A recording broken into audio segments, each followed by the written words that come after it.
አስባችሁታል? በዓለማችን ላይ አሉ ከሚባሉና ቀሩ ከሚባሉ ሰዎች አንዱ እንደሆናችሁ ስታውቁ ምንም አይነት ከተማ፣ ምንም ረብሻ፣ እናንተና ጸጥ ያለ አካባቢ።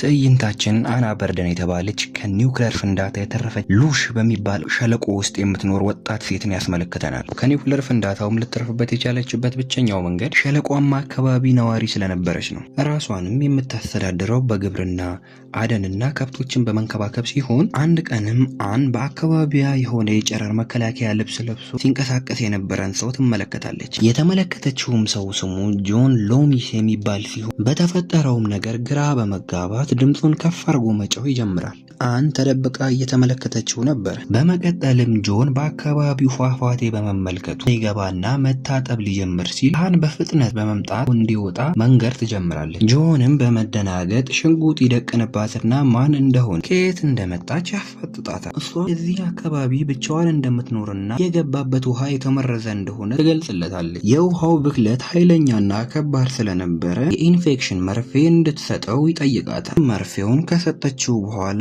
እሱም ጆን እንደሚባል ይነግራታል። አንም በመቀጠል መጠለያ በመስጠትና እሱን መንከባከብ ትጀምራለች። በመቀጠልም ጸሎት ስታረግ እንመለከታታለን። በመጨረሻም እዚህ አካባቢ ላይ ማንም ሰው ቢሆን ብቻውን መኖር አይፈልግምና ከሷ ጋር እንዲኖር ትፈቅድለታለች። በመቀጠልም እንዴት ብቻሽን ልትቀሪ ቻልሽ? ሌላ ነዋሪ አልነበረም ሲል ጆን ይጠይቃታል። እሷም ነበሩ፣ ሌሎች ነዋሪዎችና ታናሽ 13 ዓመት ወንድሟ ምን እየተፈጠረ እንደሆነ ለማጣራት ወደ ከተማ እንደሄዱ እንዳልተመለሱና ምን እየተፈጠረ እንደሆነ እንደማታውቅ ትነግረዋለች። በዚህም ጉዳይ በጣም እንዳዘነችና እንደተሰማት ለማሳወቅ ጆንን ታቅፈዋለች። እሱም እሷ በጣም እንደፈራችና ብቸኝነት እንዳጠቃት እንደተረዳ ያስመለክተናል። በመቀጠልም የሚተኛበትን ቦታ አመቻችታለት ወደ መኝታ ቤቷ ታመራለች። በነጋታውም አን አትክልቶቿን ስትንከባከብ በመስኮት በኩል ይመለከታታል። ከዛም ዞር ሲል ቤት ውስጥም በጣም ብዙ መጽሐፎች እንዳሉ ያስተውላል።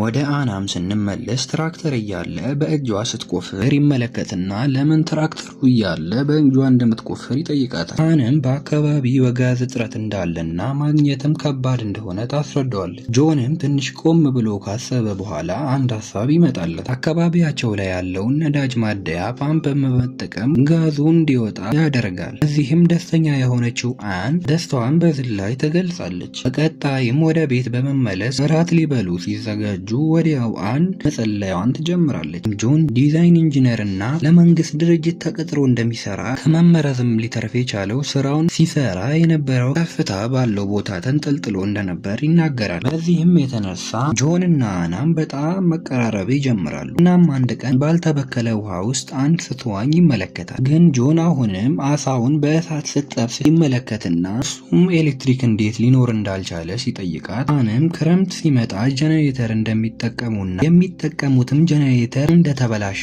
ታሳውቀዋለች። ጆንም የተበላሸውን ጀነሬተር ለመጠገን የቻለውን ሁሉ ቢሞክርም ግን ሊሳካለት አልቻለም ነበር። ነገር ግን ከመጠገን የተሻለ ሀሳብ በማምጣት አንን ወደ ፏፏቴው በመውሰድ ውሃውን በመጠቀም ኤሌክትሪክ ኢነርጂ ማግኘት እንደሚችሉ ሀሳብ ያቀርባል። እሷም በሀሳቡ በመስማማት ወደ ስራ ለመግባት ይወስናሉ። ነገር ግን እሽክርክሪት ወይም መንኮራኩር ያስፈልጋቸው ነበር። እናም ጆን ከአን ጸሎት ቤት ላይ የሚገኘውን በር ተጠቅመው መስራት እንዳለባቸው ይነግራታል። ቢሆንም ግን አን የጸሎት ቤቱን አባቷ እንደሰራውና ሁሌ እሁድ ይጸልይበት እንደነበር ታስረዳዋለች። ከዛም በመናደድ ከዛ አካባቢ የፈጠነ ይጠፋና አንድ መጠጥ መሸጫ የነበረ ቤት ይደርሳል። በመቀጠልም አን ነበረበት ቦታ በመምጣት ወደ ቤት እንዲመለስ ትረዳዋለች። ቤትም እንደደረሰ ሰክሮ ስለነበር የተለያዩ ባህሪያትን ማሳየት ይጀምራል። አንም ይሄን ስትመለከት ጥላ ከአካባቢው ዞር ትላለች። በነጋታውም ጆን በጠፋቱ በመጸጸቱ ይቅርታ ሲጠይቃት እንመለከታለን። እሷም ምንም ማለት እንዳልነበርና ምንም እንዳልተፈጠረ በማስመሰል ይቅርታውን ትቀበላለች። በቀጣይኛውም ቀን አመሻሽ ላይ የሚገርም እራት አዘጋጅታ ጆንን ሰርፕራይዝ ታደርገዋለች። ወይንም አብረው እንዲጠጡ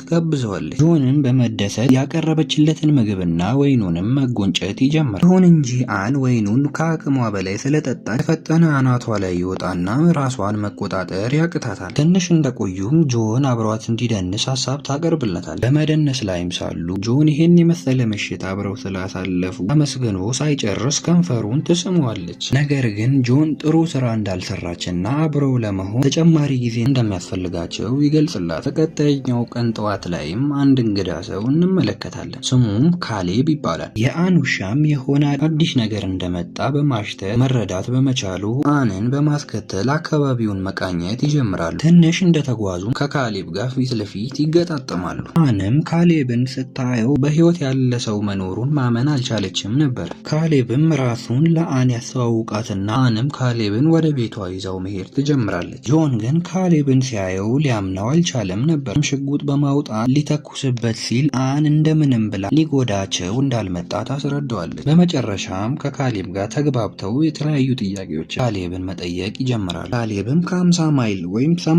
ኪሎ ሜትር ተጉዞ እዚህ እንደደረሰ ያሳውቃቸው። በመቀጠልም አካባቢው ሰላም እስኪሆን ለትንሽ ጊዜ እነሱ ጋር እንዲቆዩ ሀሳብ ያቀርብላቸዋል። ኤንና ጆንም ከአካባቢው ዞር ብሎ ከተወያዩ በኋላ ከነሱ ጋር እንዲቆይ ያቀረበውን ሀሳብ ይቀበሉታል። ነገር ግን ሊሰሩት ላሰቡት የኤሌክትሪክ ማመንጫ የሚያግዛቸው ከሆነ ብቻ ከነሱ ጋር መቆየት እንደሚችል ይነግሩታል። እሱም ሀሳቡን እንደወደደውና ከነሱ ጋር መኖርና መስራት እንደሚፈልግ ይገልጽላቸውና ምሳ አቅርበውለት አብረው ሲመገቡ ያሳየናል። በተጨማሪም ካሌብ ጉዞ ሲጀምሩ 5 እንደነበሩና እሱ ብቻውን ተርፎ እዚህ እንደደረሰ ይገልጽላቸዋል። ይህንንም በማየት አን በማዘን ካሌብን ታጽናናዋለች። ይሁን እንጂ ይህንን ሻይ የነበረው ጆን ምቾት አልተሰማውም ነበር። ጆንም በመቀጠል አንድ የደበቀው ነገር እንዳለና ለአን ሊነግራት እንደሚፈልግ ያሳውቃታል። ወደዚህ ስመጣ በመንገዴ ላይ አንድ የ13 ዓመት ልጅ መንገድ ዳር ታሞ እርዳታ ሲጠይቅ እንደተመለከተውና ራሱን ለመከላከል መንገድ ላይ ትቶት እንደመጣ ይነግራታል። እሷም ወንድሟ ዴቪድ እንደሆነ ትገነዘባል። በመቀጠልም ጆን በጣም ይቅርታ ምንም አማራጭ ስላልነበረኝ ነው ይላታል። በቀጣይም ጆን እና ካሌብ ተያይዘው ወደ አደን ሲወጡ እንመለከታለን። በመንገዳቸውም ላይ አንድ እንስሳ በመመልከት ሁሉም ህይወት አልባ ነገር እንዳልጠፋ ይገነዘባሉ። ጆንም ኤሌክትሪክ ማመንጫውን ሊሰሩበት የፈለጉበት አካባቢ ካሌብን ይዞት ይሄድና ያለውን ነገር ያሳየዋል። በተጨማሪም ስራውን ለማከናወን ግብአት እንዳጠራቸውም ያስረዳዋል። ማታ ላይም ሶስቱም ተሰብስበው ስለ ኤሌክትሪክ ማመንጫው ይወያያል። ካሌብም የተለየ ሀሳብ ያቀርብላቸዋል። በአካባቢያቸው ላይ ከሚገኙ እንጨትና ብረታ ብረቶች መስራት እንደሚችሉ ይነግራቸዋል። በነጋታውም ሶስቱም ተያይዘው ወደ ስራ ይሰማራሉ። ነገር ግን ካሌብ አንን በሚመለከትበት ሰዓት ቁንጅናዋ በተለየ ሁኔታ ልቡን መግዛት ይጀምራል። በዚህም ጆን በቅናት መናደድ ይጀምራል። ነገር ግን እንዳይታወቅበት በተቻለው አቅም ሲጥር እንመለከታለን። ከስራ ሰዓት ውጪም አንና ካሌብ በጣም እየሰፋ መምጣት ጀምሯል። አንና ካሌብም ተያይዘው ሲመለሱ ጆን የመጀመሪያውን ክፍል ብቻውን ጨርሶት ነበረ። አመሻሽ ላይም ጆን አንን ይጠራትና ከካሌብ ጋር መሆን እንደምትፈልግ ይጠይቃታል። ይህን በመስማቷ አን በጣም ትናደድና ጆንን ጥላው ትሄዳለች። ከብዙ ልፋት በኋላም የጀመሩትን የኤሌክትሪክ ማመንጫ ማጋመስ ይጀምራሉ። በዚህም የተነሳ ሶስቱም ተያይዘው የደስታ ምሽት ማክበር ይጀምራሉ። ነገር ግን ጆን እንደ ሶስተኛ ሰው ወይም እንደ ተጨማሪ ሰው ነበር ራሱን የሚያስበው። በመቀጠልም ሶስቱም ዋና ለመዋኘት ወደ ኩሬው ተንደርድረው ይገባሉ። ነገር ግን ካሌብ ዋና ገንዳ ውስጥ ከኤን ስር መለየት አልቻለም ነበር። የእሷ ቀልብ ውስጥም መግባት ይፈልግ ነበር። ወደ ቤትም ሲመለሱ ሳለ ጆን እንደሚወድሽ ሳፋጥጠው ነበር ይላትና እጇን ይዞ ወደ ቤት ያስገባታል። አድካሚ ውሎ አሳልፈው ስለነበር ጆን የፈጠነ እንቅልፍ እስኪወስደው ጠበቃ። ካሌብን ለመጥራት ወደ በሩ ትጠጋለች። ካሌብን ወደ ራሷ በመጥራት ማባለግ ትጀምራለች። በነጋታውም ኤን ማታ ምንም እንዳልተፈጠረ ለማስመሰር ስትሞክር ያሳየናል። ጆን ግን የተፈጠረውን ነገር እንዳለ ያውቅ ስለነበረ ውስጡ በጣም ተጎድቶ ነበር። ቁርሳቸውንም በልተው እንደጨረሱ ጆን እና ካሌብ ተያይዘው ወደ ስራቸው መሄድ ይጀምራሉ። ቦታውም ላይ ደርሰው ትንሽ እንደሰሩ ስራቸው ፍሬ አፍርቶ መደሰት ይጀምራሉ።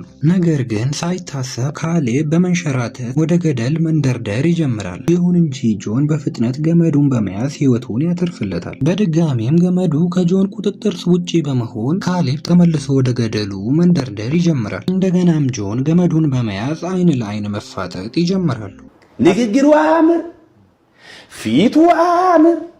በመቀጠልም ጆን ወደ ቤት በመመለስ የተፈጠነ ስለተፈጠረው ነገር ይቅርታ መጠየቅ ይጀምራል። ካሌብ ወደ መጣበት አካባቢ እንደተመለሰና ድጋሜ ልታየው እንደማትችል ይነግራታል። ይህን ስትሰማ ኤን በጣም በማዘን ከቤት በመውጣት ካሌብን መፈለግ ትጀምራለች። ነገር ግን ጆን ካሌብን ወደማይቀርበት ነውና የሸኘው ታገኘው አልቻለች። በመቀጠልም ጆን ወደ ተጠናቀቁት ወደ ኤሌክትሪክ ኃይል ማመንጫው በመጓዝ የኤሌክትሪክ ገመዱን ከጀኔሬተሩ ጋር ያገናኘዋል። ከዛም ወደ ገደል አፋፍ በመጠጋት ወደ ታች መመልከት ይጀምራል። ትንሽም እንደቆየ ወደ ቤት መመለስ ይጀምራል። አንም ፔጁን ስትከፍት መብራቱ መምጣቱን ትመለከታለች። አንም በመቀጠል ወደ ውጪ በመውጣት ፒያኖ ስትጫወት ያስመለክተናል። ጆንም ምንም አይነት ቃላትን ሳይተነፍስ ወደ ኤን ፒያኖ ወደምትጫወትበት ወደ እሷ በመጠጋት ፒያኖውን በጸጥታ ማዳመጥ ይጀምራል። አንም ዝም በመሰኘት ፒያኖዋን ስትጫወት ታሪካችን እዚህ ላይ ያበቃል።